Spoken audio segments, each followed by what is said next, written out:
Haleluya, jumpa lagi dengan saya, Pendeta Rio Panggabean, Oikumene Ministry Jakarta. Apa kabar saudara? Saya berharap saudara selalu berada dalam keadaan baik, sehat, penuh dengan sukacita, dan jangan pernah menyerah. Never give up. Nah, bagian firman Tuhan hari ini kembali mengingatkan saudara dan saya pentingnya kita juga mempelajari firman Tuhan, pentingnya kita punya sikap atau keputusan hidup untuk konsisten membaca kebenaran firman Tuhan. Karena setiap kebenaran firman Tuhan itu baik sekali, sangat berguna. Dan inilah yang ditekankan Paulus kepada Timotius di dalam suratnya. Di dalam surat 2 Timotius pasal yang ketiga ayat 16, di situ dikatakan demikian.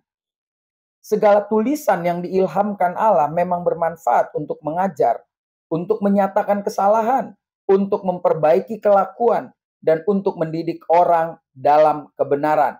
Nah, saudaraku, ada beberapa poin yang hebat. Firman Tuhan itu adalah sesuatu yang Tuhan turunkan dari surga. Dia mengilhami setiap para penulis dan salah satunya adalah Rasul Paulus. Nah, ilham itu sangat berguna, sangat baik untuk setiap orang atau untuk saudara dan saya jika mau menerimanya. Maka apa keunggulan atau keuntungan setiap firman Tuhan yang diilhamkan itu jika kita terima? Maka ada beberapa bagian yang sangat berguna dalam kehidupan kita. Bagian itu adalah yang pertama dikatakan bermanfaat untuk mengajar. Firman Tuhan mengajar kita untuk hidup benar, hidup takut akan Tuhan, hidup bertanggung jawab, dan sebagainya. Lalu yang kedua dikatakan bukan saja untuk mengajar, tapi untuk menyatakan kesalahan. Jadi firman Tuhan ini ya di atas ya, tidak di atas tidak. Firman Tuhan ini tidak kompromi. Firman Tuhan ini tidak bisa bilang, ya tapi kenyataannya sudahlah dunia ini seperti itu. Enggak bisa. Firman Tuhan itu ya di atas ya. Jadi kalau berbeda berarti salah. Tidak kompromi. Jadi setelah dia mengajar, dia juga akan menyatakan kesalahan. Lalu apalagi firman Tuhan? Di situ dikatakan memperbaiki kelakuan. Jadi ketika dia mendidik kita, menyatakan kebenaran, menyatakan kesalahan, itu tujuannya adalah bukan menjatuhkan, tetapi membuat kita lebih baik.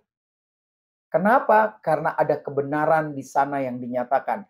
Dan pada akhirnya dikatakan poin penutup mendidik orang dalam kebenaran. Singkat saja, dia mengajar, menyatakan kesalahan, memperbaiki kelakuan, dan mendidik orang dalam kebenaran. Di dalam 2 Timotius 2 pasal 3 ayat 16, disinilah kita akan diingatkan kembali oleh Tuhan bahwa firman Tuhan itu bukan untuk menghajar kita lalu kita jatuh dan gak bisa bertindak apa-apa. Tetapi ketika dia menghajar, dia mau memperbaiki hidup saudara dan saya.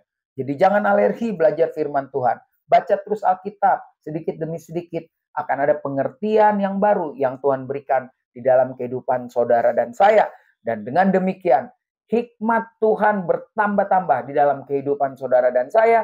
Dan itu berguna untuk kita pakai menghadapi dunia yang tidak menentu dan yang selalu ingin membuat kita jatuh terkapar.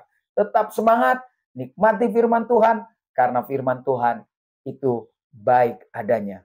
Saya Pendeta Rio Panggabean, Oikumene Ministry Jakarta. Sampai jumpa pada perenungan berikutnya. Tuhan Yesus memberkati.